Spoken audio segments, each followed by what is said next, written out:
Votre attention s'il vous plaît. Cet élément est en ligne là.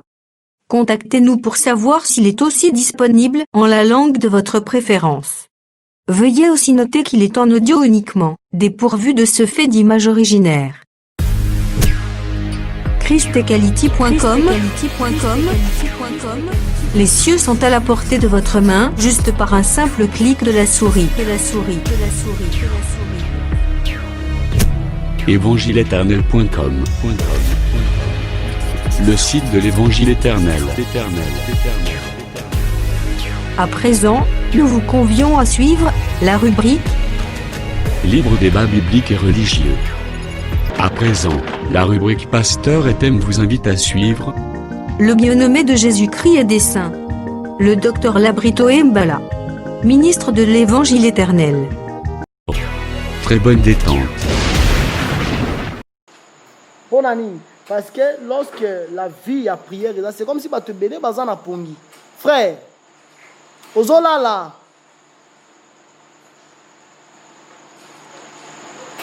Tant qu'on est concentré dans la vie à prière, au but de sanctification, sainteté, et ça là que tu sois emporté par l'esprit. Au moment Jean, alors que Azala qui saisi par l'esprit. Au moment où on a posé à la révélation, sambele belé. Au moment où on a fungolé dans ma cambo, Dieu peut t'emporter par l'esprit. Tout ça là, jusqu'à pour qu'on a expliqué que comment dans Apocalypse, on a dit que je fus saisi par l'esprit au jour du Seigneur. C'est que ce qu'on a posé dans la même makayo, dans la dimension de Bonzambe makas, il faut au Sambela et belé. Même si on a moyen de prendre la pesa comme composition, c'est comme ça que le Seigneur a ça là. Zambazan a posé toujours au sengaye, au se confier pas naïe. Au moment des zambelens zambalinga raté que tous les longs monde makasi na biso. So ba nous longs monde makasi na yo yeba ke zamba lukasa loka jemo bo ti ozonge pa naïe. Alors créer une incompréhension moko boye, ti mo monsieur dans l'autre mando tout mo boye ba finyanga kingo, ba finyo kingo na ne ke zonga la losambo. C'est zambazan a posé même pongi na yo pour que la les aga na ngolu na yi. Ndomoni, c'est ça. C'est-à-dire, je fus saisi par l'esprit au jour du Seigneur. Pourquoi jour du Seigneur? La Bible, il faut pas bouiller qu'il y a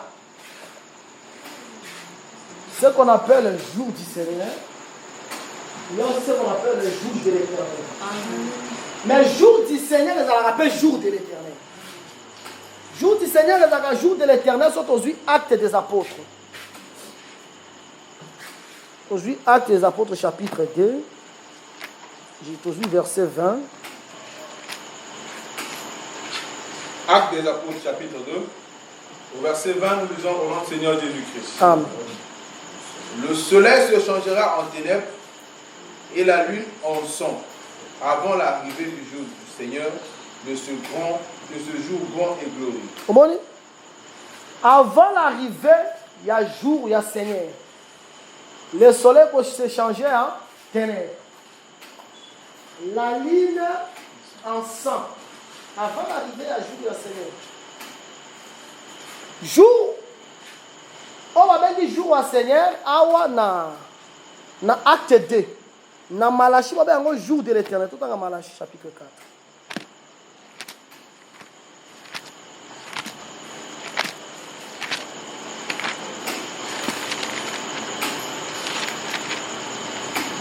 Malachi chapitre 4.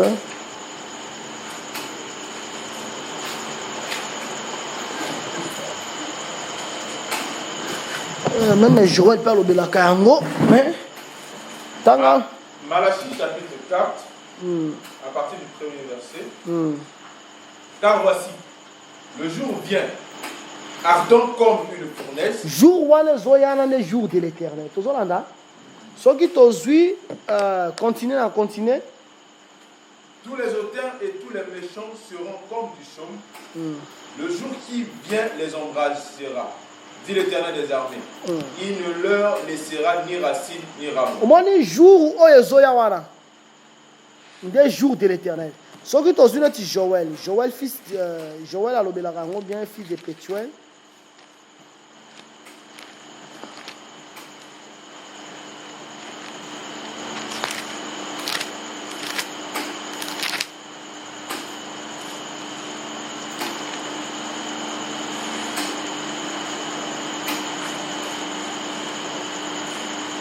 Joël 1,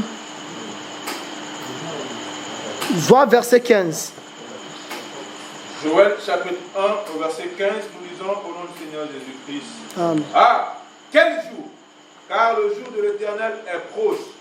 Il vient comme un ravage du Tout-Puissant. Au moins, à la Joël 1, verset 15, il y a bien un jour de l'Éternel clair. Mais Malachia a un jour.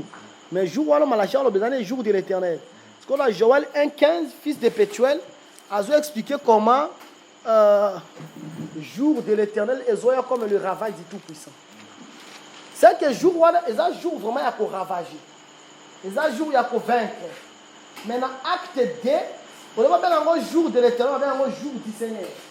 Maintenant, acte 2, on va un jour du Seigneur, après que le soleil s'obscurcit et que la ligne est comme le sang. Nous comprenons très bien.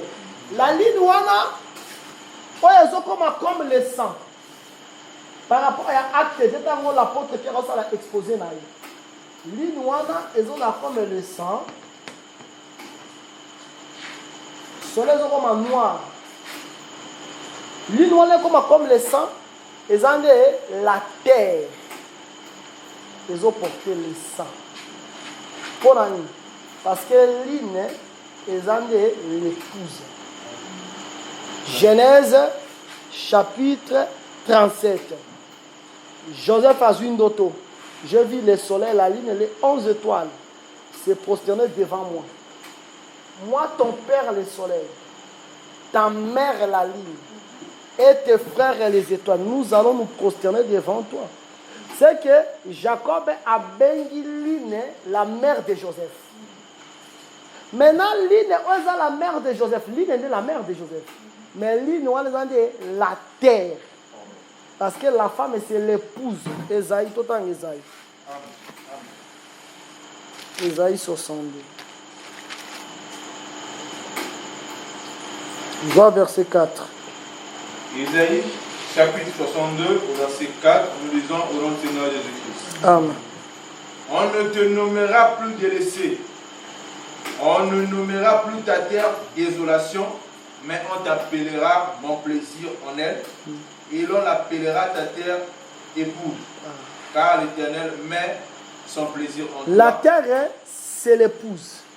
Si la terre, c'est l'épouse, la terre, c'est la ligne. Maintenant, avant le jour du Seigneur, il faut d'abord la terre est à la rouge. La terre est à la rouge, aujourd'hui, Esaïe 26.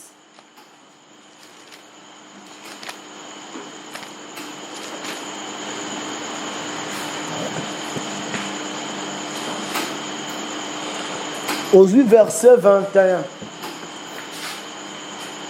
Ésaïe chapitre 26, au verset 21, nous lisons au nom du Seigneur Jésus-Christ.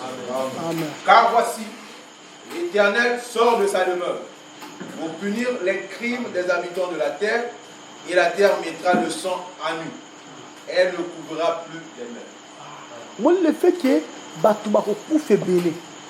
Quand Batouba fait belé, si Makila tangi na mabele, tant Makila tangi na mabele, mabele là c'est ligne. C'est ça ligne comme le sang. Rouge comme le sang. On va dire que la Bible est un code na code. La Bible est pour la initier, c'est pour nous de voir par la Bible. Bible ta la Bible, moi sur ma Bible, non de la Bible la solo, non de la Bible l'autre monde bolo de la moto. Vous voyez que batuni moi sur ma Bible, voilà, moi sur la Bible là, moi sur banganga kiss na. Azu ma Bible, tant que la Bible là, quoi c'est nganga kiss. Batu ba tie bandoki nanda kaka Bible yo. So que c'est interprété la Bible comme une doki. Oh yo Bible, vrai doki koleka bandoki ba pumu na lungu na ero. Ba ko ya ta sikola kombo na Yesu. Quand je pour avion, au lieu de l'aéroport, on soit avion, yo qui est qu'on soit loup. Vraiment, la composition, ça a un accident vraiment, parce que l'évangile de Jésus-Christ est proclamé dans le Congo, la combo là. Mais tonton qui tout ça la crache, on comprend que crache, on va les outils de coton yo. Bah ça la crache les lots la boutou sombre. On va on avion, on va mauvais moment, là. Bah vite derrière les salles. Ndele lo ba biki la ngoa. Kade to lo ba ba biki lo ba vite derrière poko. Ya sombre. Bando.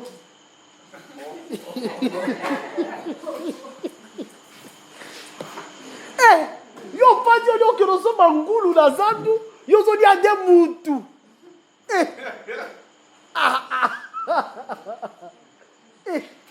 Ngombe moteka, poso ba ngombe oki ko dia mutu.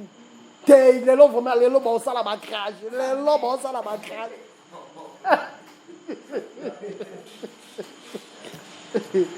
Le lo vraiment ça ba crash, le lo ba crash à somme. Bon, on comprend, on dit, parce que dans le Congo, le nom de Jésus-Christ est déjà proclamé. C'est que, ils ont une étape. Ils ont une étape, c'est vrai. Tant que Jésus a koya, ko bêta sur la terre, dans Armageddon. La ligne n'est pas comme le sang. La ligne n'est pas comme le sang parce qu'il n'a pas de temps. Mais nous allons expliquer par rapport à acte D. Avant que le jour du Seigneur ait, les soleils sont sortis, la ligne est comme le sang. Le sang, la ligne, c'est-à-dire la terre peut porter les maquila, bakoufi belé la mokili. Tant que bakoufi belé la mokili, avant le jour du Seigneur, c'est ça, l'avenir a des messagers. Pour les deux messagers, tu vas bêter à la terre. Tant que bêter à la terre, et qu'on y a vraiment mokili mobimba. À tous en Congo, les deux messagers vont bêter en Israël. Souvenez-vous, au temps du prophète Moïse et Aaron, quand on a bêté Égypte, on a appris Yango. Vous avez tiré la prostituée, avec que nous avons appris ce que votre Dieu a fait. C'est que tant qu'on bête dans la terre, même si on va en Israël, on est comme un petit coton à Congo. Ce qui m'a dit que Mvula eno kate kono kape koto ata bozana période ya mvula ekono kate. So va dire que moi molile kota mokiluma molile kota ti koto. Est-ce que vous comprenez? Nous moni so kotangi net na Apocalypse 11.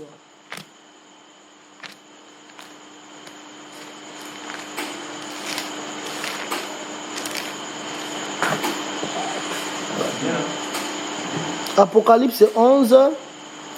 Voilà donc verset 6. Apocalypse chapitre 1, verset 6, nous disons au nom du Seigneur Jésus-Christ. Kitaka langoti na verset kitanga katanga. Ils ont le pouvoir de fermer le ciel. Ils ont ce sont les besoins. Amen. Afin qu'ils ne tombent point de pluie pendant les jours de leur prophétie. Et ils ont le pouvoir de changer les eaux en sang et de frapper la terre de toute espèce de plaie chaque fois qu'il le veut. Ce gars va se payer. Ce va se payer que les lots boy courir dans la mokili. Na bebi no attention qui voilà barrage à Inga. Courir cause dans la mokili bobimbate. Parce que bon ça là c'est qu'ils veulent. Quand ils auront achevé leur témoignage, la bête qui monte de la Bible leur fera la guerre, les vaincra et les tuera. Et leurs cadavres seront sur la place de la grande ville qui est appelée dans un sens spirituel Sodome et Égypte, la même où leur Seigneur a été crucifié. Des hommes d'entre les peuples, les tribus, les langues, les nations verront leurs cadavres pendant 3 jours et demi. Au moins quand on va bêti mokilité, bête à matière bomi bango. Continuez. Et ils ne permettront pas que leurs cadavres soient mis dans un sépulcre. Et à cause de les habitants de la terre se réjouiront et seront. Ok. Tango bango bakoufi, les habitants de la terre, c'est-à-dire nabiso koto bato bazana Brazzaville, na bato bazana Cameroun ba osepela. Popo na bango Cameroun azanga kina mayomela. Si faut Cameroun na sepela tango bango mi muto bongo. Si yango de ko ça même qui va adorer la bête. Non, non, non. Mais bête comme dans niveau bon bateau, il faut que tu adorer. Au moins n'engen zelango kozala, et kozala forme wana. Wana biso to bombani déjà kuna. Parce que un problème est ça que au moins biso to na lola. Et ça prophétie zo kota babi que malheur aux femmes enceintes et à celles qui allaiteront. Ce qui est vrai, les femmes bakozala enceintes dans nous boy, bako souffrir. Talaka guerre et bandi moi c'est dans zemi à 8 mois. Mais ça moboulou, moi c'est dans zemi à 7 mois. Vraiment natana na shelomi te ane na lola. C'est ça que ça, talaka. Natana vraiment shelomi te na lola. Mais ceux qui azana mabele, azana zemi à 7 mois. Frère Tibota qui est na lola ba tiki c'est goto na zemi à 7 mois. Mais ça moboulou. Si quoi yo wane za nous ekosala ceux qui bongo ekosala passe. Mais na révélation, et ça que la femme est enceinte, et ça les 144 000, on va croire dans le message. Pour ça, on doit croire dans le message, on doit comme une zémie à Jésus. Même 5 vierges côté, on peut poser comme des femmes enceintes. Maintenant, malheur aussi aux femmes qui ont l'hétéro. Les femmes qui ont l'hétéro, les 2 ans. Pour bango de bango Melissa Mabel. Mabel c'est ça prêcher l'évangile. Ne malheur na bango. Au moins Matthieu 24, ma Bible ça la makambo belé. Sikoyo. Amen. Tango ba bomi bango. Bato abi non. Ça ti yo lobelanga mutu moko boye avena beti bino na famille mobile. Abeti petit mo bozana na parler bon négliger mais petit na télé na beti mutu na bino mo bo to ça petit na ninga jeter. Obi que petit wala vraiment bobe que le long ngezala to batelo ola na mousse mo mais to batelo 4 mousses. Pour la nuit. C'est-à-dire bobi te petit o yena te livrer biso. Bon petit bobe 4 mousses. Yo bino di bola atana mantoko. C'est comme ça. Tant qu'on va dire la bête, on va dire vraiment qui abominent les 2 messagers. Parce que les 2 messagers vont bâtir la terre. La terre, c'est-à-dire, est comme maquillée tout ça. Maquillée, c'est la ligne sanguine. La terre, c'est la ligne. Après, frappe, et ça la ligne. La bête, tant qu'on professeur, la bête a matière à Babi que les habitants de la terre se réjouiront. C'est que frappe on est qui la terre mobile. Et puis continuez, babi pesani ba cadeau, continuez. Et à cause de les habitants de la terre se réjouiront et seront dans l'allégresse. Et ils s'enverront des présents les uns aux autres. Parce que ces 2 prophètes ont tourmenté. C'est comme ça. Et qu'on s'allait. Non, soit on a quel point pour nous expliquer les jours du Seigneur. Ok, dans le Bible. D'abord, par rapport à verset dans acte 2, verset 20. Dans acte 2, verset 20, il y a jour de l'éternel, il y a jour du Seigneur. Dans acte 2, verset 20. C'est aujourd'hui pour ça qu'on a Joël 1,15. Mais est-ce que vous comprenez? Bengi jour du Seigneur, jour de l'éternel. D'abord, il faut que jour du Seigneur, ça s'appelle jour de l'éternel. Si ceux qui ont continué à détail, mais ce pour toi, on dit que jour du Seigneur, c'est jour de l'éternel. On voit un verset. Verset dans l'acte 2, 20. Jour du Seigneur, jour de l'éternel. D'abord, on dit ma version. Maintenant, à part verset 1, on va dire le jour du Seigneur comme un jour de l'éternel. Il faut que le jour du Seigneur est Zalaka Nini. Tout ça là, jour du Seigneur est Zalaka aussi, ce que tu as dans le détail, est Zalaka qui m'a colo, on va dire Kotanga rouleau. Tout ça là. Parce que tu as expliqué Apocalypse. Toi, à partir du verset 10, je fus saisi par l'Esprit au jour du Seigneur.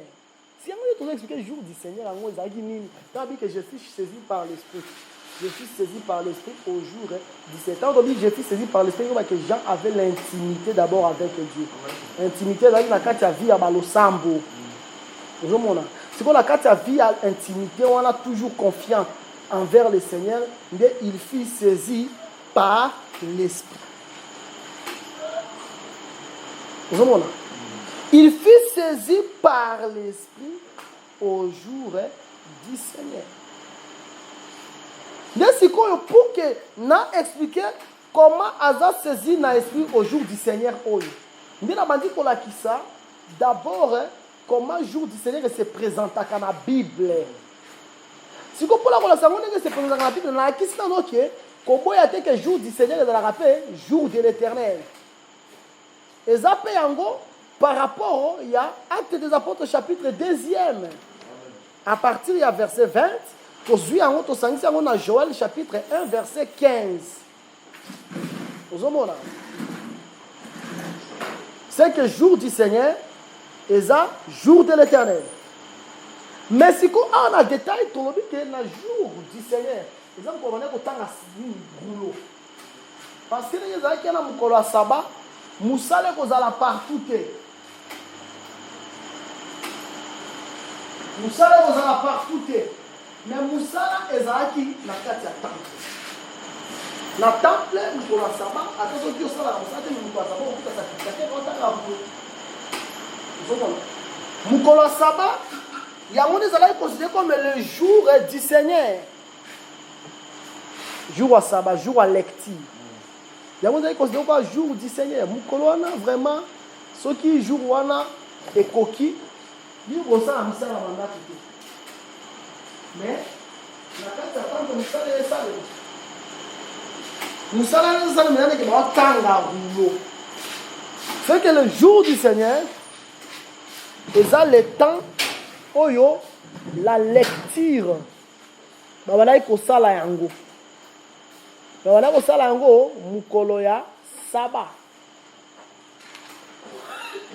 Est-ce que tu veux comprendre hein?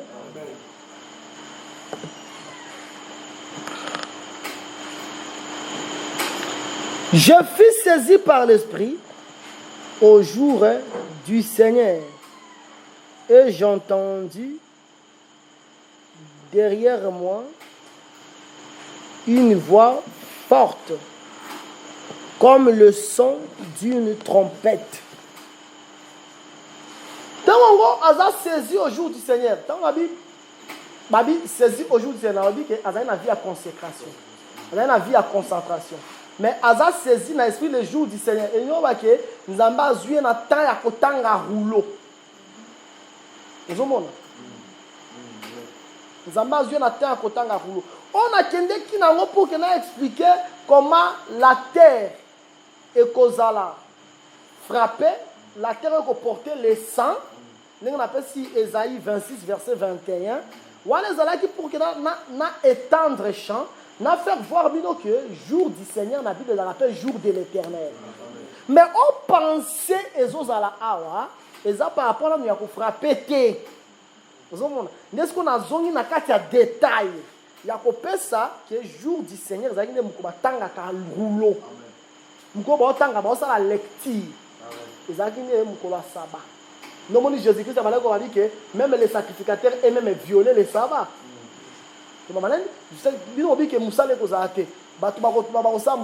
Mais pourquoi pas sacrificateur? Il violait les sabbats.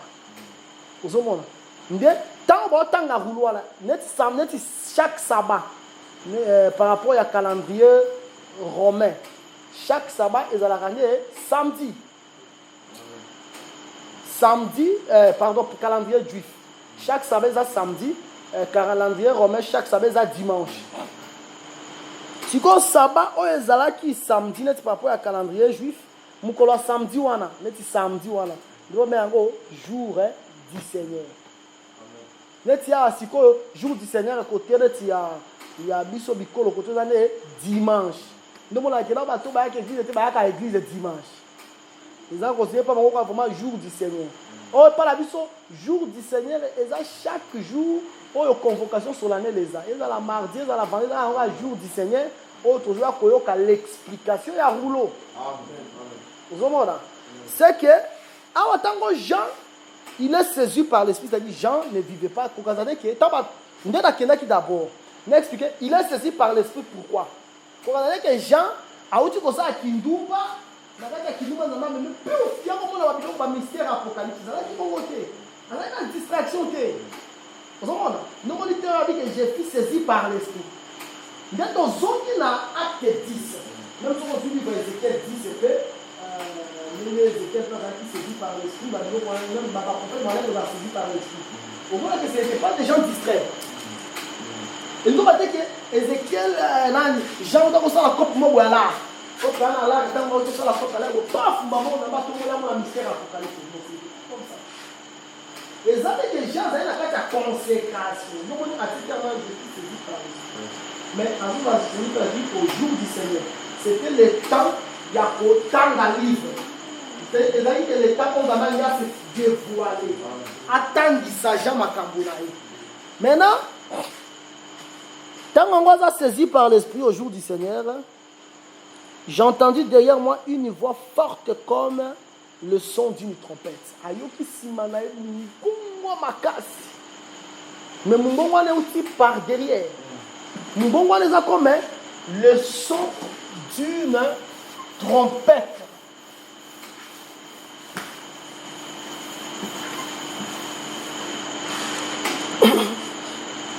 D'abord,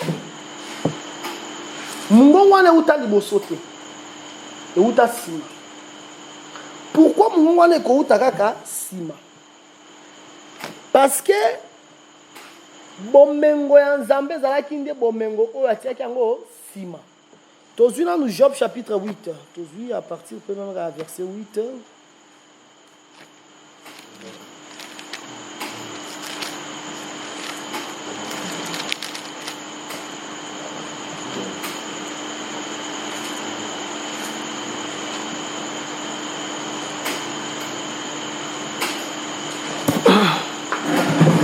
Job verset 8, Tina verset Job chapitre 8, 10. à partir du 8e verset jusqu'au verset 10, nous disons au nom du Seigneur. Amen. Interroge ceux des générations passées. Sois attentif à l'expérience de leur père, car nous sommes d'hier et nous ne savons rien. Nos jours sur la terre ne sont qu'une ombre. Pardon. Mon français là, vraiment, on va la comprendre. Job, pourquoi tu compliques sur ma cambo? Interroge ceux des générations passées. Donc, il est malade. Ah, si on est présent, hein, tous ensemble. Hein?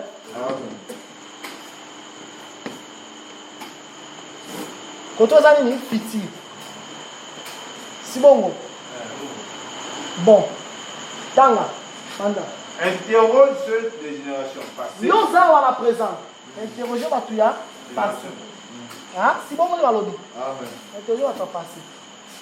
Sois attentif à l'expérience de leur père. Vraiment, l'anda makambo papa Car nous sommes d'hier. Oh, il y a personne ça hier. Comme hier, il fait ça à passer. C'est ça. C'est que ah, on a dépassé. Oui. Bon, on va faire la Bible. Quand on va mbango quoi Roma. Dans comme malade sous le monde. On va que passer ça mi balai. Oui. Dans comme malade. Et nous ne savons rien. Ah. Nos jours sur la terre ne sont qu'une ombre. Bandela yango susu. Interroge ceux des générations passées. Sois attentif à l'expérience de leur père, car nous sommes d'hier. Bango baza ya hier. Bango baza ya hier. Et balobelo yo, interroger ta génération passée. Vous voyez, c'est que vous allez faut dépasser. Vous voyez, c'est que passer dans la famille balé. Nous moni en des bibles comme ça tellement macasse. Ah vraiment Bible. Au moins que nous doit changer ma montir mais attendez à changer ma glace habité na doit ba lunette à degré. Pour na mon arabe critique mais avant comment on a cacaté. Pour avoir regardé, elle a premier esprit de Dieu. Amen. Tala. Nous avons besoin de le pour y moka na fou. Donc ma poser la question qui est digne de prendre le livre d'avant pour les sous. Là na fungola na mutu mususu. Là na mutu a poser la question de fungola ka. C'est que passer, ils ont mis balai pourquoi? Ils ont passé où ils ont comme la loi. Aux Hollandais, ils ont passé comme la loi. Passer d'abord comme loi. Loi à nous, Amen. Taper à ma patriarche, c'est la rappel, passer. Ce qui est dans Lévitique 25.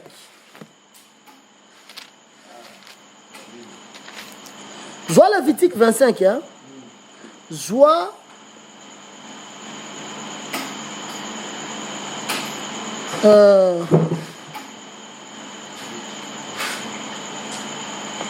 J'ai là. Il faut entendre bien. Ah, bah, je vais expliquer Lévitique 25 ou Lévitique 26. Je vois Lévitique 26.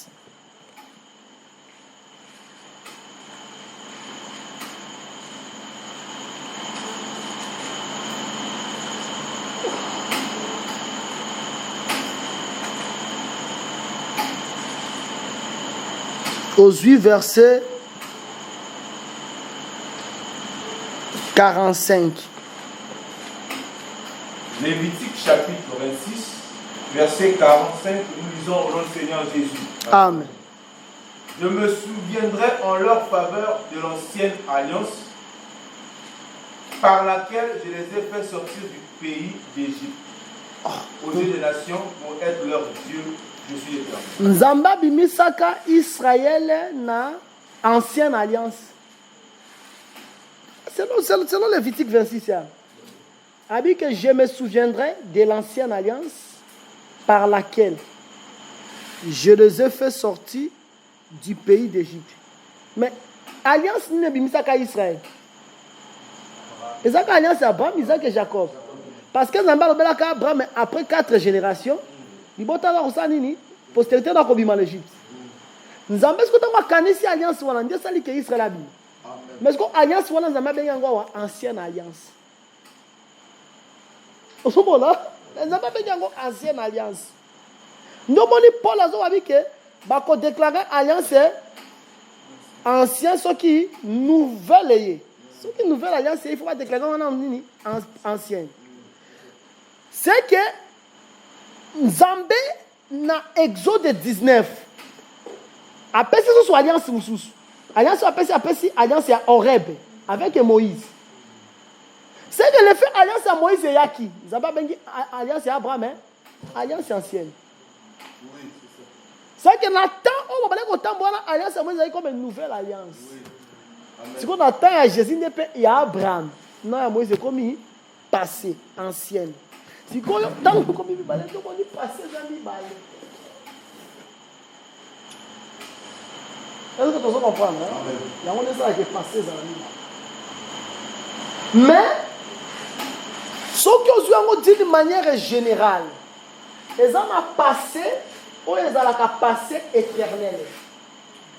Vous voyez, passé éternité avant que nous se manifestions sur la terre, nous avons une éternité. Nous étions dans le passé. Maintenant, quand on a se manifesté, tu n'as pas poli, aujourd'hui, Abraham, nous sommes Moïse, nous sommes passé.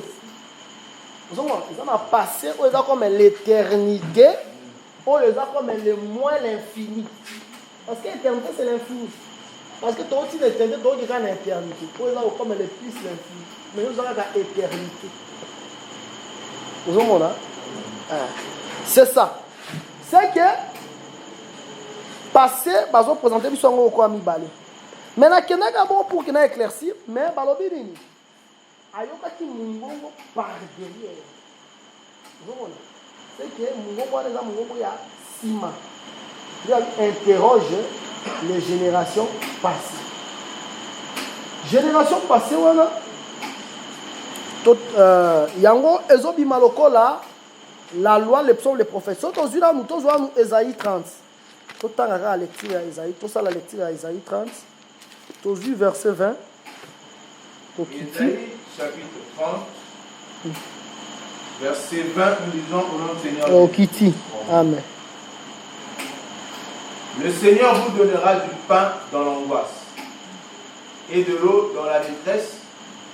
Ceux qui t'instruisent ne se cacheront plus, mais tes yeux verront ceux qui t'instruisent.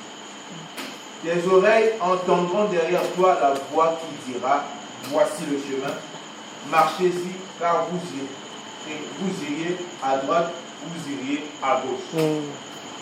Vous tiendrez pour souiller l'argent qui recouvre vos idoles. Soukatawana. Bandela, verset 20, à verset 21. Le Seigneur vous donnera du pain dans l'angoisse et de l'eau dans la détresse. Ceux qui t'instruisent ne se cacheront plus.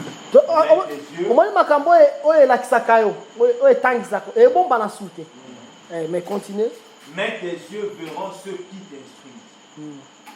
Tes oreilles entendront derrière toi la voix qui dira, voici le chemin, marchez-y, car vous iriez à droite, vous iriez à gauche. C'est-à-dire, pour avoir les chemins et marcher dans les chemins, il faut que vous ayez Sima.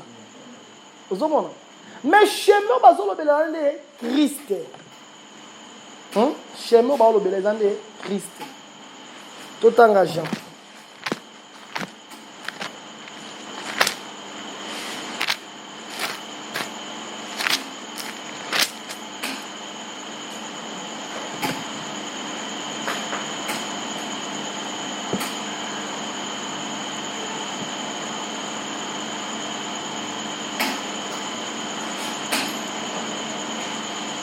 Jean 14, 6. Verset combien?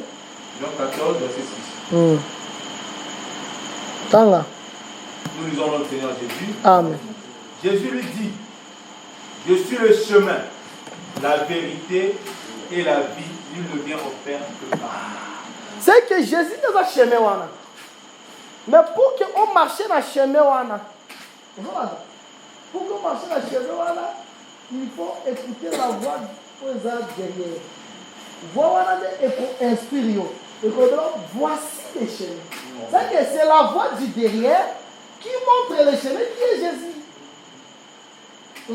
Nous avons Jésus-Christ à Sekui. Dans Luc chapitre 24.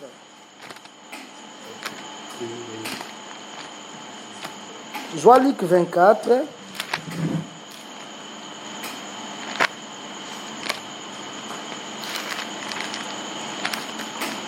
Aujourd'hui, à partir, il y a verset Nayango. Je vois verset 25 et pour sauter, aujourd'hui, verset 44. Luc 24, nous lisons au verset 25 au nom du Seigneur Jésus. Alors Jésus leur dit, aux hommes sans intelligence, et dans le cœur est lent à croire tout ce qu'ont dit les prophètes. Continue à verset 26. Continue à 27. Ne fallait pas que le Christ souffrit ces choses et qu'il entra dans sa gloire. Christ est dans les chemins. Hein? Et commençons par Moïse et par tous les prophètes, il leur expliqua dans toutes les Écritures ce qui le concernait. Ce qui concernait les chemins. Dans Ésaïe 30, verset 20 à 21. Il y a voir par derrière, il y a les chemins. Marcher dans les chemins. Maintenant, voilà par derrière, dans Luc 24, verset 25 à 27, il y a Moïse et les prophètes. Voici comme verset 44. Puis il leur dit, verset 44, Luc 24, puis il leur dit, c'est là ce que je vous disais lorsque j'étais encore avec vous, qu'il fallait que s'accomplisse tout ce qui est écrit de moi dans la loi de Moïse, dans les prophètes et dans les psaumes. À partir du verset 25 à 27, parce qu'il y a Moïse et les prophètes. Mais à partir du verset 44, il y a une loi, prophète et psaume. On comprend pourquoi Jésus a dit que là où 2 ou 3 sont réunis, je suis au milieu d'eux. 2 ou 3, c'est Moïse et les prophètes, c'est la loi et les prophètes. 2, c'est la loi et les prophètes.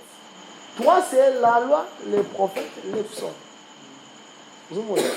C'est-à-dire, Jésus-Christ est dans 2 ou 3. C'est encore la loi, la prophète. Encore la loi, psaume et prophète. Pour y avoir des gens qui sont les chemins.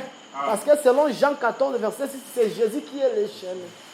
Maintenant, mon Jean, qui a une des bâtiments, par derrière. Mungongo les autres appartenir, c'est cette voie-là qui va montrer les chemins. Est-ce que tout ça là bien? Hein? Tout ça comprendre très bien la parole du Seigneur. Il y a un moment de là que ça chemin. C'est que au Congo pour comprendre Jésus pour partout. Na bala ko na émission moko boye na Kisangani, na bala na émission boye j'ai émission na bala na 5h juste. Na RTA, radio télé amani. Mutu abana ko sala émission na mingi zaki a debous. Ah, yoka français limpide. Blaguité. Et pas là voilà attends Matthieu, Marc, Luc, voilà il y a le livre de l'évangile. Oh le livre de l'évangile c'est Jésus. C'est Jésus le chemin. Mais chemin wana il faut qu'on voit mon côté où ta sima. Ni elle a son chemin. Au moins que ba ko pas na difficulté attendre le livre à Job. Attendre au moins que ba la difficulté à maka. Attendre le livre ya ce qu'on va attendre le Job, attendre na ko ni mon rédempteur vivant qui se révélera de Dieu. Mais attendre jamais que ce qui est fade. J'ai un gros sans savoir nous avons lu à parce que la blague il y a mon côté avec banan ngeni. Et ce sont les histoires de ces temps-là. Mais pour voir le chemin qui est Jésus-Christ, il faut que Mungongo Zouta Sima. Mais Mungongo na yoki Mungongo sous forme de trompette. Pourquoi trompette? Ésaïe 58, verset 1.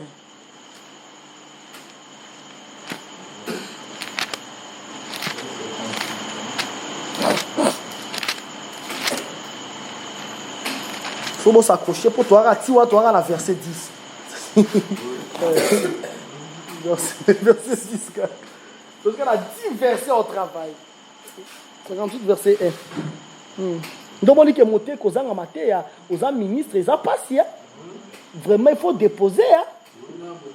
Hein? Pour on les a tiré tout le bateau à 2 versets. Donc, qui gît d'hésiter à taper au benga bango bon tabi les faux prédicateurs ce sont des niveaux sans eau. Voilà ton venez dit dis-moi que baza ba niveaux avec les amis tête niveaux sans eau. Pourquoi t'as qui ce sont des niveaux sans eau. Gît dans le calé mawate en loba vraiment au Cameroun. Ésaïe 58 au premier verset nous lisons le Seigneur Jésus-Christ. Amen. Crie à plein gosier. Ne te retiens pas, élève ta voix comme une trompette. Babengi voix trompette. Mais voix la trompette, il faut oyer ma voix yango. Vous avez entendu psaume 89 verset 16. Moi monter à BBC Bible na basini. Tellement tant la Bible était attends la Bible militaire. Voilà, attirer basini partout dans la Bible est comme très sale. Pour attendre la Bible pour avoir que attendre la Bible dit que tu vas fungo la boye. Ah pas favor là si que la grande gars qui le babo tika basini tant la Bible belé. Avec abi on a une indication. Dans la Psaume 89 verset 16. Psaume chapitre 49 verset 16. Nous lisons au nom du Seigneur Jésus. Amen. Autant à kitoko. Heureux le peuple qui connaît le son de la trompette. Il marche à la clarté de ta face, ô Éternel. Papa. N'a dit que ce soit pas mon verset. On va dire que ce qu'on dit soit la trompette, il faut marcher à la clarté de la face. Trompette, c'est la parole. Toi, tu comptes en Ésaïe 58. Ce qu'on dit parole, c'est comment on marcher à la clarté de la face. Et ça, là, verset ça déjà. Connais d'abord le son de la trompette, après tu vas marcher à la clarté de la face de l'Éternel. Est-ce que tu as compris? Mais il y a un qui me dit comme trompette. Maintenant, c'est dans un nombre 10.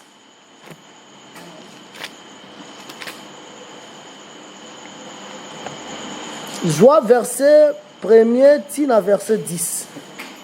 Nombre chapitre 10, à partir du premier verset jusqu'au verset 10, nous lisons au nom du Seigneur Jésus-Christ. L'Éternel parla à Moïse et dit: fais-toi 2 trompettes d'argent, tu les feras d'argent battu. Elles te serviront pour la convocation de l'assemblée et pour le départ des corps. Quand on en sonnera, toute l'assemblée se réunira auprès de toi, à l'entrée de la tente d'assignation. Si l'on ne sonne que d'une trompette, les princes, les chefs des milliers d'Israël se réuniront auprès de toi. Quand vous sonnerez avec éclat, ceux qui campent à l'Orient partiront. Quand vous sonnerez avec éclat pour la seconde fois, ceux qui campent au midi partiront. On sonnera avec éclat pour leur départ. Vous sonnerez aussi pour convoquer l'assemblée, mais vous ne sonnerez pas avec éclat. Les fils d'Aaron, les sacrificateurs, sonneront les trompettes. Ce sera une loi perpétuelle pour vous et pour vos descendants.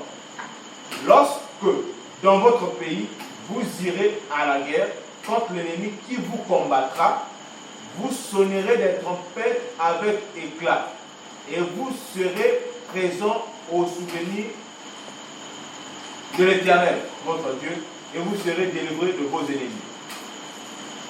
Dans vos jours de joie, dans vos fêtes et à vos nouvelles lunes, vous sonnerez des trompettes en offrant des holocaustes et vos sacrifices d'action de grâce. Et elles vous mettront en souvenir devant votre Dieu. Je suis l'Éternel, votre Dieu. Amen. Amen. Bozola là, bon le matin, c'est que ceux qui vont sonner trompette là pour la convocation, trompette là pour la guerre, trompette là pour la rassembler. On a côté la trompette siko parce que la trompette saute au Belango à partir il y a Apocalypse 8 Apocalypse 9. On a des trompette. Maintenant vu que pour la trompette il ça. Comme aujourd'hui la parole du Seigneur, il y a des autres rassemblés dessus. Vous voyez les gens zawana aux gens en décolombo voisin à niveau il y a Gabon na Libreville. Bon on a été. Mais tant que Libreville, pas faut dire alors que l'église n'a biso, bah tu l'église n'a biso ni église des saints, ils ont sur la carte telle. Tant que so kuta na ndeko na wo qui te parole et puis aussi pour ça nimbo. Et donc ça il dit ça la parole là c'est la trompette. C'est qu'aujourd'hui nous sommes rassemblés par la parole. Jésus-Christ il y a beaucoup d'abord comme une vraie trompette à la croix parce que la croix de Jésus-Christ a sangui ça qui biso. Parce que tout ça qui dispersé mais la croix a brisé la séparation. Mais trompette, on a livre nombre 10. Il faut passer à la trompette mi-balé. Trompette, on a fait ça mi-balé. Mais trompette, on a des ça, ils ont sangui ça. C'est que pour sangui, c'est pour la trompette, ils ont mi-balé. La parole est de Dieu, le témoignage de Jésus-Christ. Il y a un monde qui sangui ça. On peut passer à départ. Départ, c'est l'enlèvement. Il faut que la trompette mi-balé. Si vous avez la trompette, c'est un départ. Mais trompette, on a ça en argent, pourquoi? Parce que c'est autant un nombre 3. Vous aurez un biloko nyonso pour que balou ravisseur basé belé. Ils ont un baptême sous vraiment carnassier. Aujourd'hui, Nombre chapitre 3, verset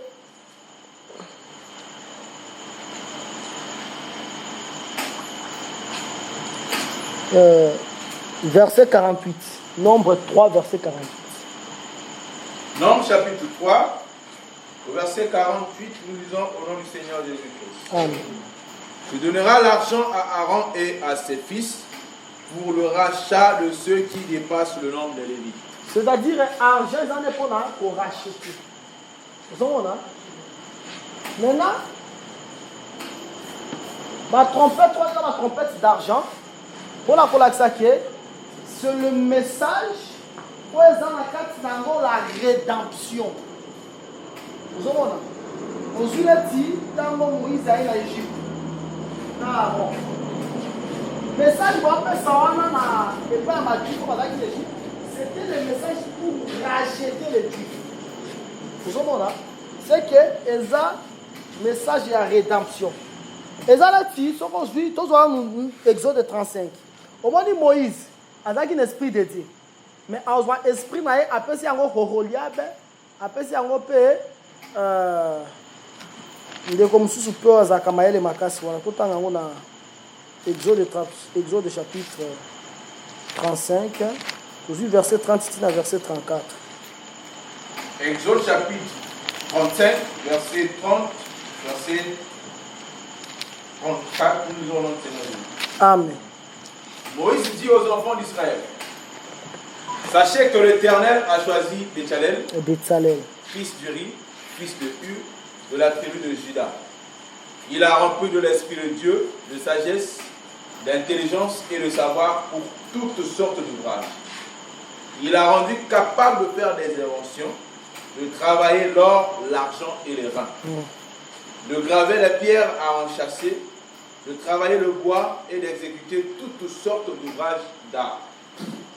Il lui a accordé aussi le don d'enseigner, de même qu'Aholiab, fils d'Aïsamak de la tribu de Dan. Comment dit? Esprit de Moïse. Zamba Jean appelle yango Bétzalel, appelle yango Aholiab. La capacité de travailler or, argent et rein. La capacité de travailler, de graver, de sur non, moi dit, et ça encore la Christ.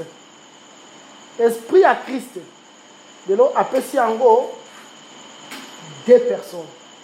Appelle yango Aholiab, appelle yango Bétzalel. C'est que Christ est là, ce qu'on dit Christ au monde a été.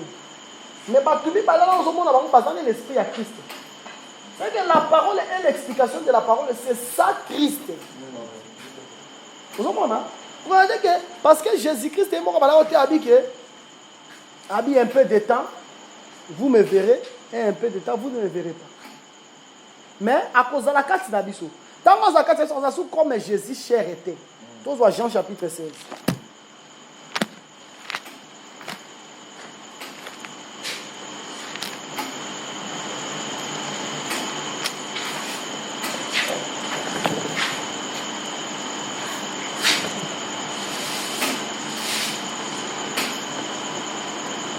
Je vois verset 17. Jean chapitre 7. 16. Jean chapitre 16, au verset 17, nous lisons au nom du Seigneur Jésus. Là-dessus, quelques-uns de ses disciples dirent entre eux: que signifie ce qu'il nous dit? Encore un peu de temps, et vous ne me verrez plus, et puis encore un peu de temps, et vous me verrez. Et parce que je vais au Père. Il disait donc: que signifie ce qu'il dit? Encore un peu de temps, nous ne savons quoi il parle. Je continue. Jésus, connu qu'il voulait l'interroger, leur dit: vous vous questionnez les uns les autres sur ce que j'ai dit encore un peu de temps, et vous ne me verrez plus, et puis encore un peu de temps, et vous me verrez. C'est que dans le rapport avec ça, Jésus-Christ, on ne les voit pas aujourd'hui. Jésus-Christ, c'est comme le vrai Moïse, où tout le monde a été. Mais tout le monde a dit Aholiab et Bétzalel. C'est-à-dire la parole et l'explication de la parole. La parole et l'explication de la parole, ils ont permettre l'invasion et la forme. Vous savez, l'invasion est dans différents sujets. Moi, les autres dans l'Apocalypse 1, le campement. C'est-à-dire, nous sommes dans l'invasion,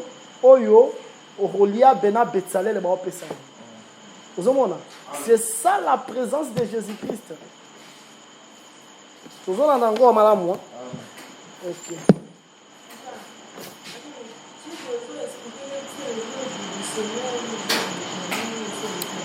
Ah ouais, si on a expliqué les sons, il y a trompette, il y a yoki angozo tasima mukongo.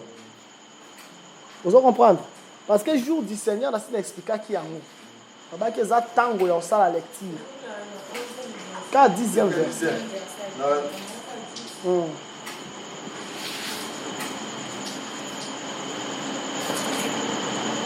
Si comme on a une trompette qui disait: ce que tu vois, écris-le dans un livre et envoie-le aux 7 églises à Éphèse. D'abord, N'appelle ça illustration, moi, avant les kawana, parce que on a les kambangu par rapport à la question à Bible. N'appelle ça illustration, moko. Tu as dit que Mungongo, il faut que tu pour qu'il ait destiné Christ. C'est-à-dire, pour comprendre le chemin, voir le chemin qui est Jésus, il faut d'abord parcourir la loi, les psaumes et les prophètes. C'est alors qu'il y a au sali chemin à Jésus-Christ. Vous entendez? La on peut sa illustration, moko. Bazo présenter notre travail qui est dans l'Apocalypse 1 à Évangile, dans la première séance d'Abissou. Bazo présenter Jésus-Christ, babi que de la part des témoins fidèles, de la part de celui qui a les 7 esprits. Hein?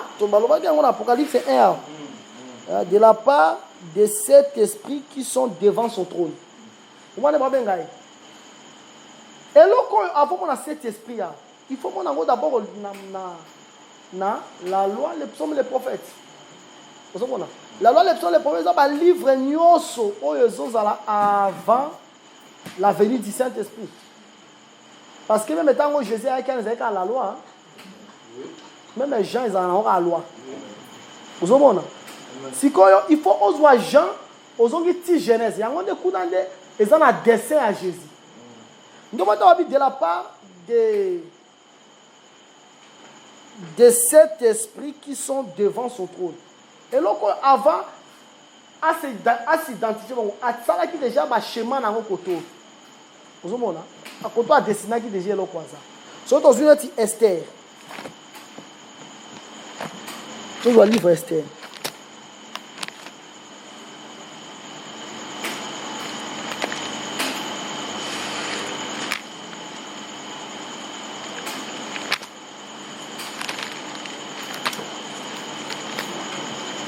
Vous en Esther? Esther chapitre 1. Chapitre 1, tu verset 14. Esther chapitre 1, verset 14, nous lisons au nom du Seigneur Jésus-Christ. Amen. Il avait... Mandant la verset 13. Alors le roi s'adressa aux sages qui avaient la connaissance des temps, car ainsi se traitaient les affaires. D'abord, ma Bible. Le roi a s'adressé à la sage, au besoin de la connaissance y attend. La sage, on a besoin de tante. Vous entendez? Continue. Aux sages qui avaient la connaissance des temps. Bandela kaka, bandela. Alors le roi s'adressa aux sages qui avaient la connaissance des temps. Car ainsi se traitaient les affaires du roi devant tous ceux qui connaissaient les lois et le droit. Il avait auprès de lui Karshena, Sheta, Admata, Tarsis, Mérez, Marsena, Memucan, 7 princes de Perse et de Médie, qui voyaient la face du roi et qui occupaient le premier rang dans le royaume. On dit 7 bateaux. Oh, Bazalaki, Liboso et Longi à roi. Puis on m'a dit qu'on s'occupait dans l'affaire à royaume. D'abord, on a dit que c'était des gens qui avaient la connaissance des temps. 7 bateaux, c'est ça, les 7 esprits devant le trône. Vous voyez? On dit que premier rang. Quand on a un trône, on a 7. Oh, 7 bateaux, on a 7 esprits. Parce que Moutou a un esprit par rapport à verset Nini. Alors, ils ont dit que l'occasion, Branham a été enjeté. On appelle ça par rapport à la pensée prophétique. Au moment les hommes, ce sont les étoiles.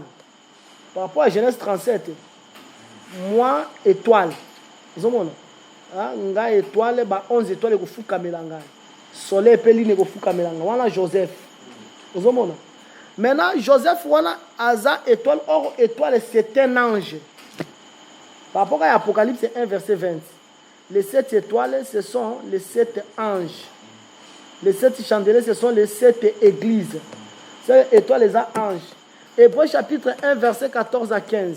ange, c'est l'esprit au service de Dieu. C'est que, au moment où l'esprit au service de Dieu, c'est ça maintenant, les 7 bateaux qui ont service, c'est un roi à service. Si vous avez les 7 esprits, la manifestation à service, bangonde basala nyoso que vatia zonga lisusu te. Parce que awa roi na sur l'épisode d'Esther 1, roi a invité a bengi la reine Vachi pour que a exalté beauté naï. Vachi a boya. Tango Vachi a boyi, nde 7 bateaux nde ba récupérer roi. Babitala, omoni makambo yo. Soki batu misusu ba prendre ngo na royaume. Bana basi ba koma teti. Ba waso to sa mibali na bango te. Po baloba ke d'abord moi si ya roi a to sa roi te nde biso lisusu. C'est pour cela moi si ya mosala na me faut dans l'exemplaire hein. Oh moi si ya mosala na me po ba tmanzo kwa ki oh nana na posala bala pasteur. Oh bala la pasteur etika motema mukuse. Oh bala pasteur rose bakangi kuna lali kuna supporter yango. Moi, si à Moussali, on a mis fois vraiment exemplaire. Nous avons dit que Sokinani, ma fille Moussous va apprendre et l'autre on va tuer à Sali. Comment peut-être alors, il faut que les rois alouka moi si Moussous. Si que bateau basé la connaissance c'est à temps. Et ça 7 bateaux basé qui dit bosoya trône et à série. 7 bateaux là c'est ça les 7 esprits devant le trône. Pour comprendre Jésus, comprendre la voix aux autres, Sima. On dit qu'on est aux autres, la voix est Sima. Mais voix est Sima, c'est que tu comprends vraiment cet esprit aux autres, à trône. C'est comme ça. C'est que les esprit parfait, ils ont la erreur été. Et il y a un monde qui aujourd'hui même l'église, t'as l'église. L'église, les 7 anges vont protéger les 7 églises. On dit que Esther raconte un trône. Oh, 7 bateaux. Esther raconte un palais royal. On m'appelle reine. Parce que Vachi a Israël. Vachi a Israël. Esther a représenté l'église. Si avant le roi a Esther, ils ont des concours. Basi Moussou peut bazalaki. Basi wala batu bakazoka roi ebaka bango te basi abako bango bazaka ba concubine ya roi parce que bibezo ba ki batikala ki na palais royal so ki roi zaki na posa la bango akia abanaki o récupérer bango bozomona mais Esther ndazala ki na couronne comme la reine. Esther c'est l'église basi oyo bakota ki na compétition bango pe bazaki ba vierge basi ba ce sont les vierges folles ya Matthieu 25. Basi on a ba vierge folle na ombre et bangoyo. C'est bango baza ba vierge mais bango baza na accès na trône été. Mais oyo za na accès na trône za Esther mais bango baza quand même un peu ba vierge mais bango baza na trône été. Ozomona nengeza c'est comme ça les mouvements. So ozoka pongi kitsa makolo fandi mala motelemi pour que pongi zoyoté. C'est ça le sacrifice. Tant que l'Apocalypse 4, tant que tu expliquer les êtres vivants. En ce moment, on comprend même Moussalo Bosa la Siko. Quand les Bosa la manifestation à être vivant, moko. Être vivant, là, comme on est vaut. C'est-à-dire, il faut être vivant, nous sommes dans la destinée de la vie pour tout le monde en Zambie. Quand on est on passe tout qui. Comme si on a au même frère de Galadiana, on a un siko, il faut rola la vie. Non, la tête, non, la tête. Mouton la bouca quand il m'a raté ce gazon là. Mais et ça sacrifice. Sacrifice voilà, c'est tout un veau. Est-ce que tu comprends encore bien? C'est comme ça que dans une illustration pour l'accent que voix et autres par derrière. Josué verset 11. Qui disait ce que tu vois, écris-le dans un livre et envoie-le aux 7 églises, à Éphèse, à Smyrne, à Pergame, à Thyatire, à Sardès, à Philadelphie et à la Odyssée. C'est que makambo zoyoka. Ah, on makambo nzamba alo belango Jean. dans l'île de Patmos. Babi comment yango dans un livre. Sauf si on comment yango zoa yango. Tinango na ba église ici. Pour ba ki boyeke, ba église on a l'église qui na Asie mineure.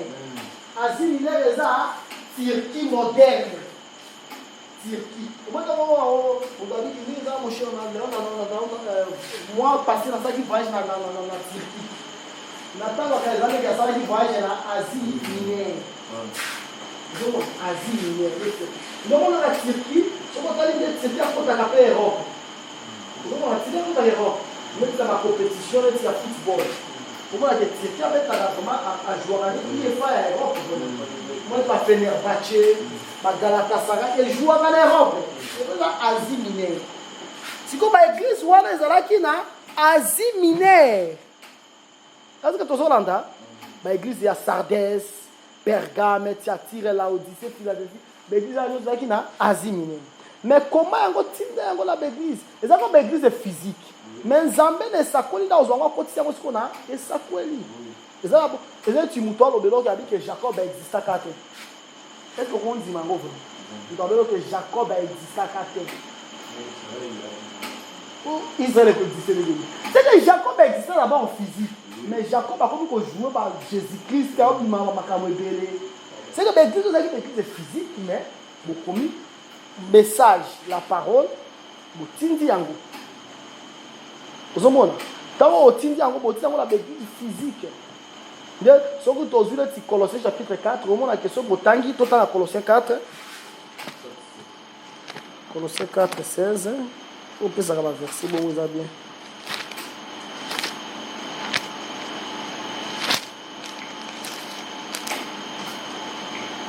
Colossiens chapitre 4 au verset 16, nous disons au Seigneur Jésus-Christ. Amen.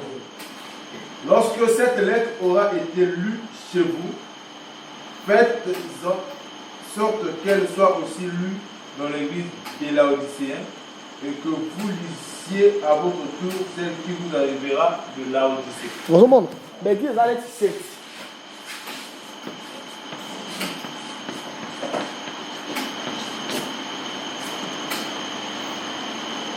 Laodicée entend la lettre. Quand Laodicée entend la lettre, Pergame n'est pas entend la lettre. Philadelphie peut-être entend la lettre. Quand Laodicée aussi ça, je tiens à awa na Thyatire. On peut compter à Philadelphie pour y parler. C'était comme ça. Vous avez vu? Par exemple, quand on a enseignement la prophétie de l'église dans les campements. Côté yango boy. Na te yango ndiawa mbala liboso de la Brazzaville. Ozomona. Mais ça mati na sina sala yango. Mais na zwa kita ote yango na place tout attaque mati ya mususu. Sikoyo soki na ti on va dire que botangi lettre, ni botangi yango. So na kele ti na pointe noire na bon. Nous allons na te ape bango yango. Ah on a te chiffre 13 et mais na bon on a te chiffre 13. C'est comme ça qu'on a une rotation. Parce que, au moment où on a la persécution. Alors, la persécution, il faut fortifier les frères. Parfois, on va dire, parole les athées. Il ne faut pas la fermer. Toi, tu n'as pas parole. C'était comme ça. Beaucoup des alaki. Les athées qui ont dit qu'on va prendre la mise, c'est 7 âges de l'église. Âge d'abord, nous avons place à voir 7 âges. Âge de l'église. Est-ce qu'il y a âge de l'église? Âge. Pour âge de l'église, d'abord, on a dit que nous avons âge de l'église. Au moins, en Israël, quand on a un agneau à Zokufa, agneau à Zokufa, vraiment beau. C'est que ce que vous avez qui a 50 ans, au commun à 0,1. Pour agneau à Kufa. C'est que agneau à Kufa, bomi ma cambo à âge. Si comme nous m'avons sur âge de l'église, âge de l'église. Sur les Français, sur les années pour ma grimace, ça m'a français, on a évité ce qu'ils allaient gagner. Maman ça qui vraiment, maman ça qui vraiment. Ba kanisa kasi penesi maman ça qui. Nde bon on est dans ba lettre, ba on a pour fortifier les frères. Vous comprenez les zalaki hein. Donc on est sur verset 4. Yoga verset 4. Jean aux 7 lettres qui sont aux 7 églises qui sont en Asie, que la grâce et la paix vous soient données de la part de celui qui est, qui était et qui vient. Grâce. Et puis, sur le verset 9, moi, votre frère Jean, je pars avec vous à la tribulation. C'est-à-dire, quand on souffrir ensemble. C'est là qu'il est bon. Au moins, l'église d'Éphèse, les églises existaient. L'apôtre Paul dit que j'ai combattu contre les bêtes d'Éphèse. C'était des églises qui existaient. Exemple, l'église vraiment coexistaient. C'est-à-dire que les églises spirituelles, c'était des églises qui existaient comme ça. L'église au moins, il y a même acte 19. Dans la place, Paul a un baptême à Jean. Vous avez une Éphèse. De quel baptême avez-vous réussi? Vous avez une Éphèse, église physique. Dans le acte 19, c'est que les branamistes ont un problème aussi. Au moins, les branamistes, ils ont un problème. Bon, tu continues à définir l'autre bazar. Tant que tu commences à niveau. Au moment où ils sont aujourd'hui, le verset, verset 12. Hein? Je me tournais pour savoir quelle était la voix qui me parlait. Et après m'être retourné, je vis 7 chandeliers d'or. Tout ça, là, dans un Jean Balouki.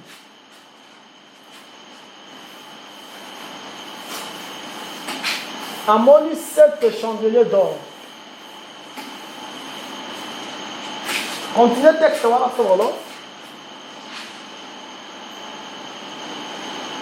Je me retournais pour connaître quelle était la voix qui me parlait.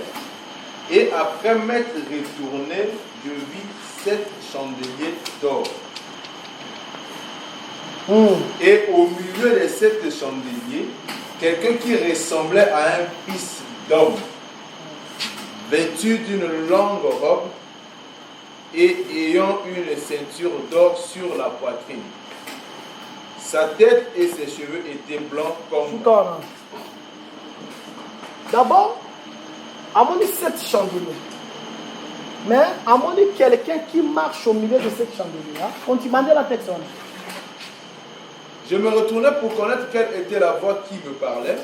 Et après m'être retourné, je vis 7 chandeliers d'or. Et au milieu de 7 chandeliers d'or, quelqu'un qui ressemblait à un fils d'homme, vêtu d'une longue robe et ayant une ceinture d'or sur la poitrine. Ah, tu ceinture là la poitrine. Mon abala basi boite ma ceinture la poitrine. Angiana de asala tango kala. Oh, ceinture la poitrine. Yo, on a spécial. Et pour les gens qui ceinture d'or, on a ceinture en plastique. Obi?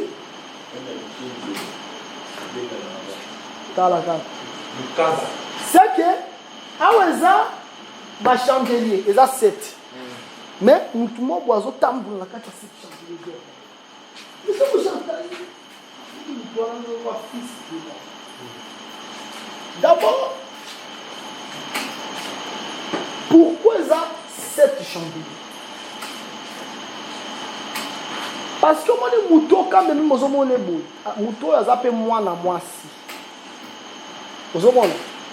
Moi, moi, c'est pourquoi. Si on dit Proverbe 9, verset 1.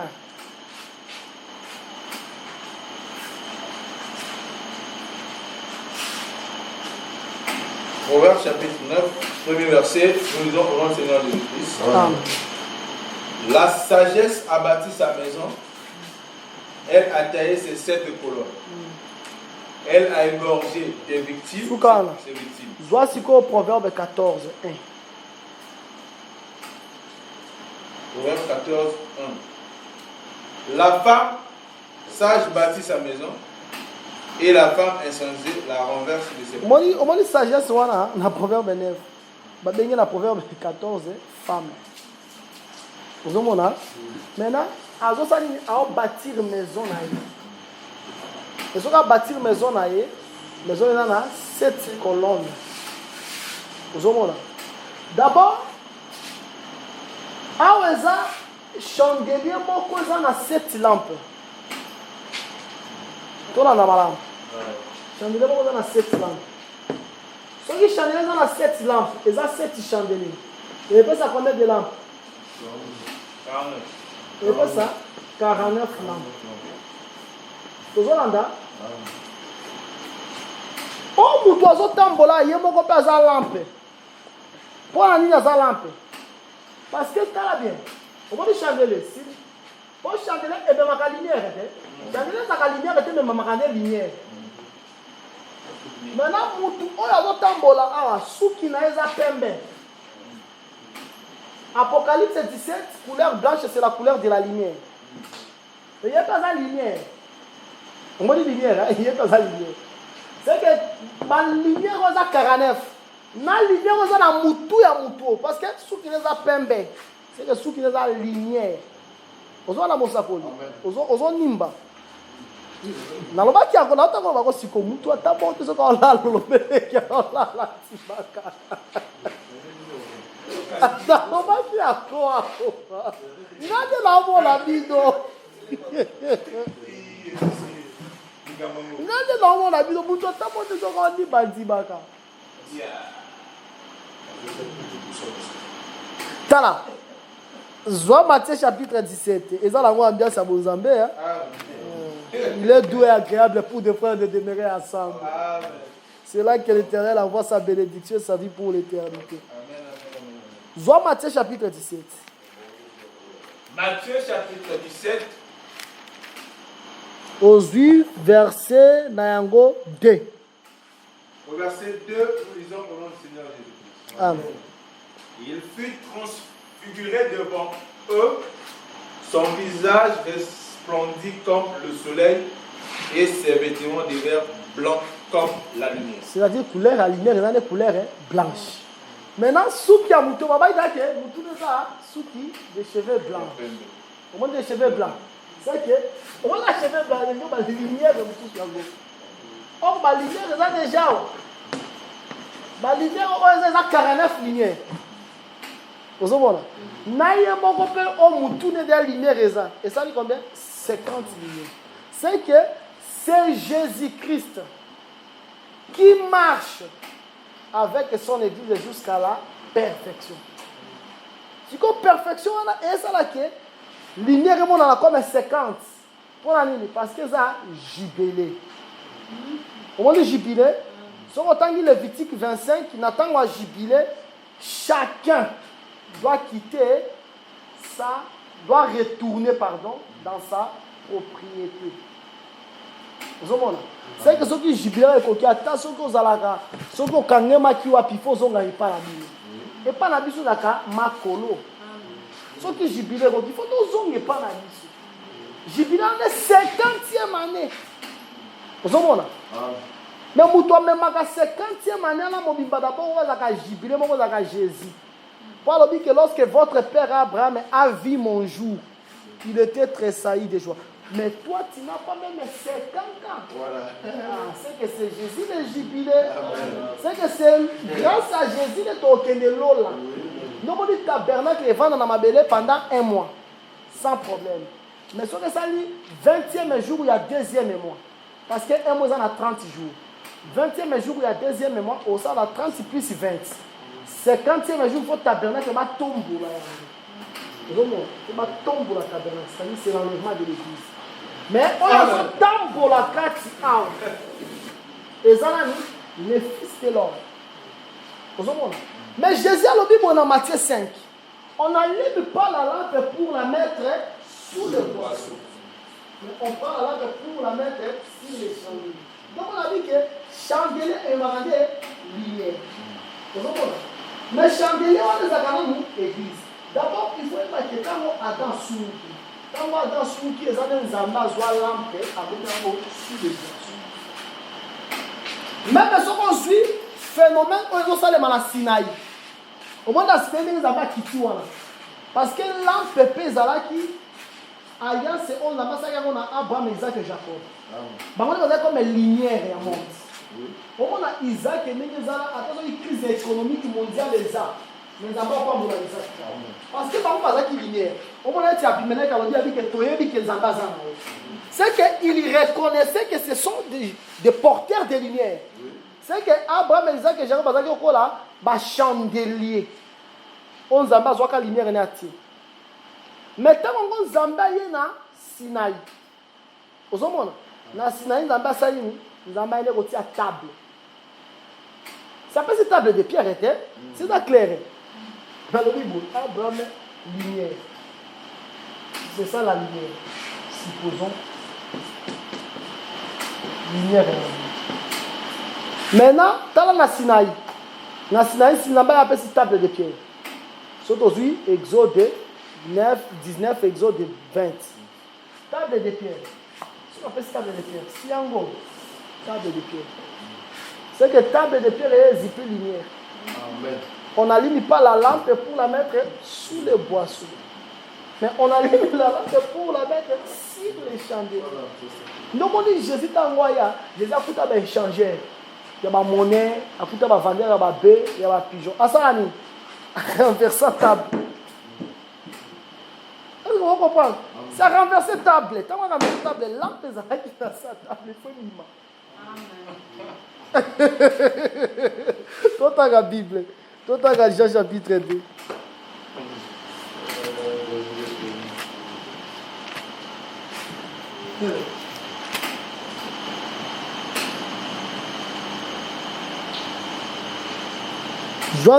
Allez, s'il vous plaît, au numéro suivant, pour retrouver la suite de ce message.